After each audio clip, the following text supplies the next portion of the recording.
ओम नमः शिवाय. सर्व भक्तांना नमस्कार. आज आपण भगवान महादेवांचा पवित्र शिवगायत्री मंत्र 108 वेळा जप करणार आहोत. हा मंत्र मन शांत करतो, संकट दूर करतो आणि भगवान शिवांची कृपा प्राप्त करून देतो.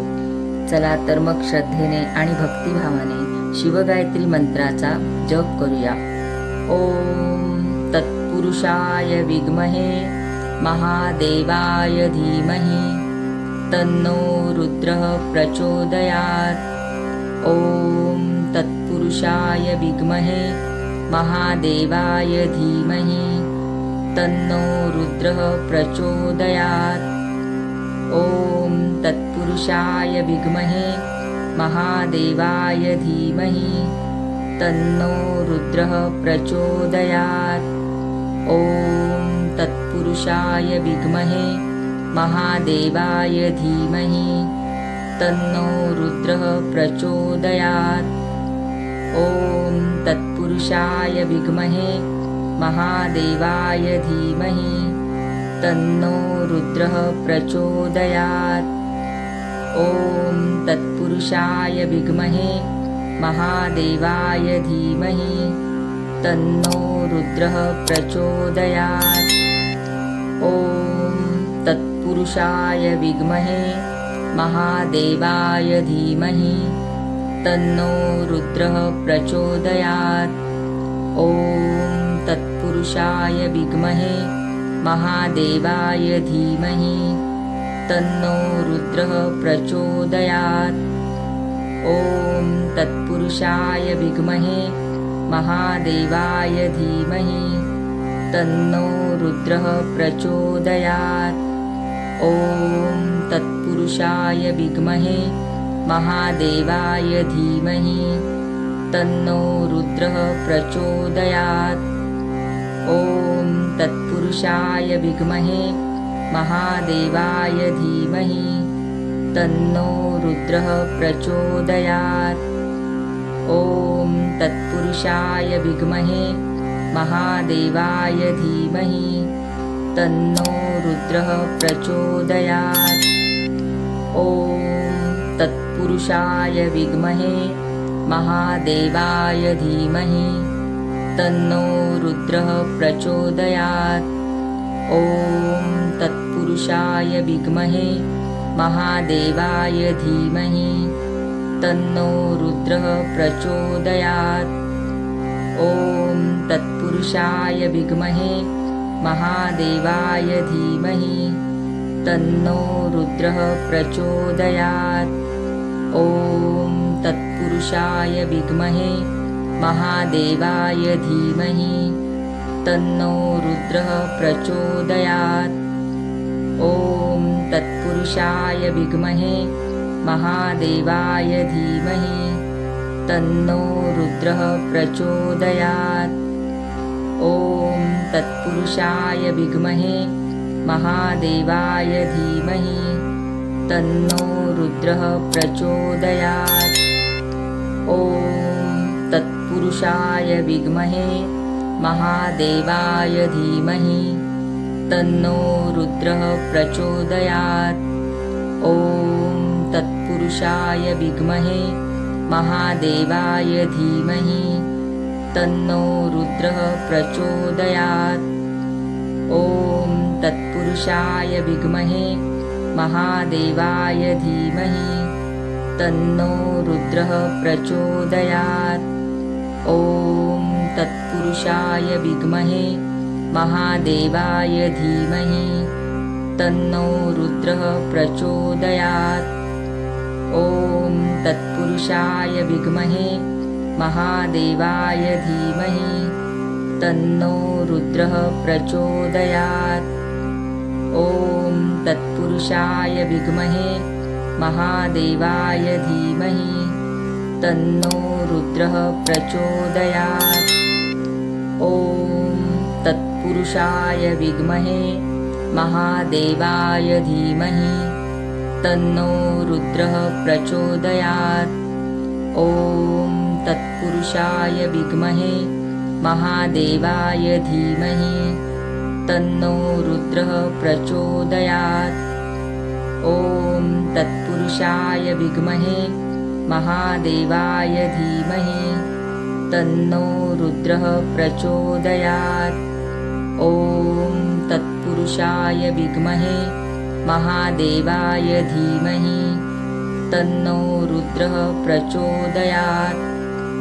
ॐ तत्पुरुषाय विद्महे महादेवाय धीमहि तन्नो रुद्रः प्रचोदयात्।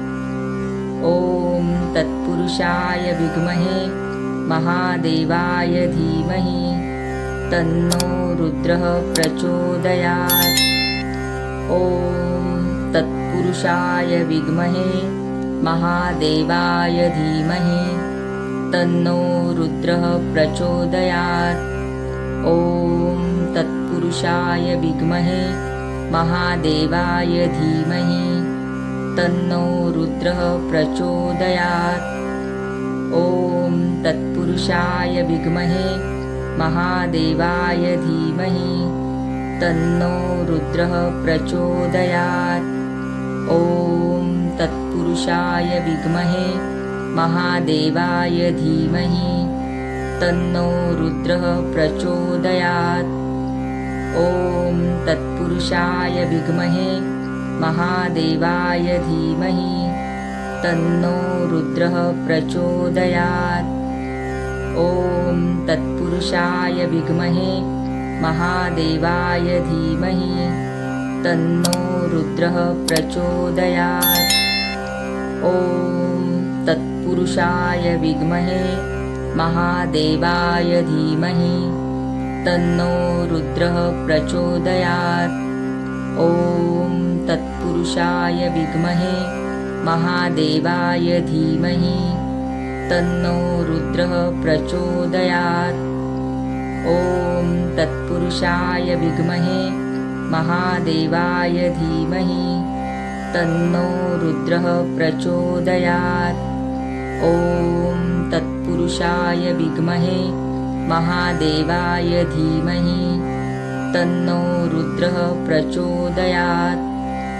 ॐ तत्पुरुषाय विद्महे महादेवाय धीमहि तन्नो रुद्रः प्रचोदयात्। ॐ तत्पुरुषाय विद्महे महादेवाय धीमहि तन्नो रुद्रः प्रचोदयात्। ॐ तत्पुरुषाय विद्महे महादेवाय धीमहि तन्नो रुद्रः प्रचोदयात्। ॐ तत्पुरुषाय विद्महे महादेवाय धीमहि तन्नो रुद्रः प्रचोदयात्। ॐ तत्पुरुषाय विद्महे महादेवाय धीमहि तन्नो रुद्रः प्रचोदयात्। ॐ तत्पुरुषाय विद्महे महादेवाय धीमहि तन्नो रुद्रः प्रचोदयात्। ॐ तत्पुरुषाय विद्महे महादेवाय धीमहि तन्नो रुद्रः प्रचोदयात्। ॐ तत्पुरुषाय विद्महे महादेवाय धीमहि तन्नो रुद्रः प्रचोदयात्। ॐ तत्पुरुषाय विद्महे महादेवाय धीमहि तन्नो रुद्रः प्रचोदयात्। ॐ तत्पुरुषाय विद्महे महादेवाय धीमहि तन्नो रुद्रः प्रचोदयात्। ॐ तत्पुरुषाय विद्महे महादेवाय धीमहि तन्नो रुद्रः प्रचोदयात्। ॐ तत्पुरुषाय विद्महे महादेवाय धीमहि तन्नो रुद्रः प्रचोदयात्। ॐ तत्पुरुषाय विद्महे महादेवाय धीमहि तन्नो रुद्रः प्रचोदयात्। ॐ तत्पुरुषाय विद्महे महादेवाय धीमहि तन्नो रुद्रः प्रचोदयात्। ॐ तत्पुरुषाय विद्महे महादेवाय धीमहि तन्नो रुद्रः प्रचोदयात्। ॐ तत्पुरुषाय विद्महे महादेवाय धीमहि तन्नो रुद्रः प्रचोदयात्। ॐ तत्पुरुषाय विद्महे महादेवाय धीमहि तन्नो रुद्रः प्रचोदयात्। ॐ तत्पुरुषाय विद्महे महादेवाय धीमहि तन्नो रुद्रः प्रचोदयात्। ॐ तत्पुरुषाय विद्महे महादेवाय धीमहि तन्नो रुद्रः प्रचोदयात्। ॐ तत्पुरुषाय विद्महे महादेवाय धीमहि तन्नो रुद्रः प्रचोदयात्। ॐ तत्पुरुषाय विद्महे महादेवाय धीमहि तन्नो रुद्रः प्रचोदयात्। ॐ तत्पुरुषाय विद्महे महादेवाय धीमहि तन्नो रुद्रः प्रचोदयात्। ॐ तत्पुरुषाय विद्महे महादेवाय धीमहि तन्नो रुद्रः प्रचोदयात्। ॐ तत्पुरुषाय विद्महे महादेवाय धीमहि तन्नो रुद्रः प्रचोदयात्। ॐ तत्पुरुषाय विद्महे महादेवाय धीमहि तन्नो रुद्रः प्रचोदयात्। ॐ तत्पुरुषाय विद्महे महादेवाय धीमहि तन्नो रुद्रः प्रचोदयात्। ॐ तत्पुरुषाय विद्महे महादेवाय धीमहि तन्नो रुद्रः प्रचोदयात्। ॐ तत्पुरुषाय विद्महे महादेवाय धीमहि तन्नो रुद्रः प्रचोदयात्। ॐ तत्पुरुषाय विद्महे महादेवाय धीमहि तन्नो रुद्रः प्रचोदयात्। ॐ तत्पुरुषाय विद्महे महादेवाय धीमहि तन्नो रुद्रः प्रचोदयात्। ॐ तत्पुरुषाय विद्महे महादेवाय धीमहि तन्नो रुद्रः प्रचोदयात्। ॐ तत्पुरुषाय विद्महे महादेवाय धीमहि तन्नो रुद्रः प्रचोदयात्। ॐ तत्पुरुषाय विद्महे महादेवाय धीमहि तन्नो रुद्रः प्रचोदयात्। ॐ तत्पुरुषाय विद्महे महादेवाय धीमहि तन्नो रुद्रः प्रचोदयात्। ॐ तत्पुरुषाय विद्महे महादेवाय धीमहि तन्नो रुद्रः प्रचोदयात्। ॐ तत्पुरुषाय विद्महे महादेवाय धीमहि तन्नो रुद्रः प्रचोदयात्। ॐ तत्पुरुषाय विद्महे महादेवाय धीमहि तन्नो रुद्रः प्रचोदयात्। ॐ तत्पुरुषाय विद्महे महादेवाय धीमहि तन्नो रुद्रः प्रचोदयात्। ॐ तत्पुरुषाय विद्महे महादेवाय धीमहि तन्नो रुद्रः प्रचोदयात्। ॐ तत्पुरुषाय विद्महे महादेवाय धीमहि तन्नो रुद्रः प्रचोदयात्। ॐ तत्पुरुषाय विद्महे महादेवाय धीमहि तन्नो रुद्रः प्रचोदयात्। ॐ तत्पुरुषाय विद्महे महादेवाय धीमहि तन्नो रुद्रः प्रचोदयात्। ॐ तत्पुरुषाय विद्महे महादेवाय धीमहि तन्नो रुद्रः प्रचोदयात्। ॐ तत्पुरुषाय विद्महे महादेवाय धीमहि तन्नो रुद्रः प्रचोदयात्। ॐ तत्पुरुषाय विद्महे महादेवाय धीमहि तन्नो रुद्रः प्रचोदयात्। ॐ तत्पुरुषाय विद्महे महादेवाय धीमहि तन्नो रुद्रः प्रचोदयात्। ॐ तत्पुरुषाय विद्महे महादेवाय धीमहि तन्नो रुद्रः प्रचोदयात्।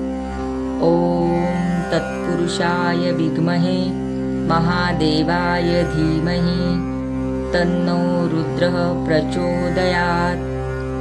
ॐ तत्पुरुषाय विद्महे महादेवाय धीमहि तन्नो रुद्रः प्रचोदयात्। ॐ तत्पुरुषाय विद्महे महादेवाय धीमहि तन्नो रुद्रः प्रचोदयात्।